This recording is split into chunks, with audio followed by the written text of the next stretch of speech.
আবার আজব খেলা, টানা 2 ঘন্টা স্নোফল এসছে পর আবার পরিষ্কার নীল আকাশ হতে চলেছে। বাবার মহিমা অসাধারণ, বাবাকে ধরা তো মুশকিল, বাবাকে বুঝতে গেলেও ভাবতে হবে। আস্তে আস্তে কেটে যাচ্ছে আকাশগুলো, যাই হোক আকাশ কেটে যাক, একটু নীল আকাশ হয়ে যাক।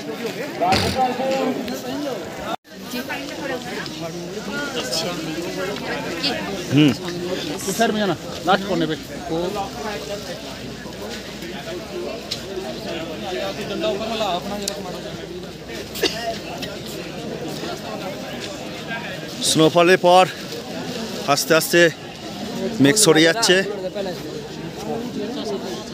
আবার সেই আলো বেরিয়ে পড়ছে। লাগবে না, সব পারবেন।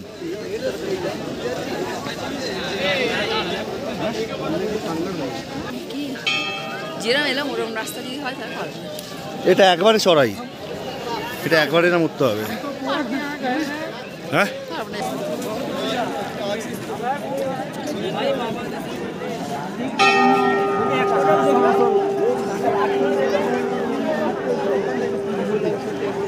বাবা কেদার, জয় শ্রী কেদার। বিভৎস ঠান্ডা, ও বলার মতো না, এত ঠান্ডা, যেন সব ঠান্ডা একবারে পড়ে গেছে। বাবার মন্দির আপাতত এখন বন্ধ, আবার সেই 5টার পর খুলবে। বাবার মন্দির এখন বন্ধ, বন্ধ বলতে গেট বন্ধ নয়, কিন্তু প্রবেশ বন্ধ। 2 থেকে 5টা পর্যন্ত মন্দির বন্ধ থাকে, এটা অবশ্যই জেনে নেবেন। বাবার মন্দির 2 থেকে 5টা পর্যন্ত বন্ধ থাকে, 5টা থেকে আবার 8টা পর্যন্ত গেট খোলা থাকে।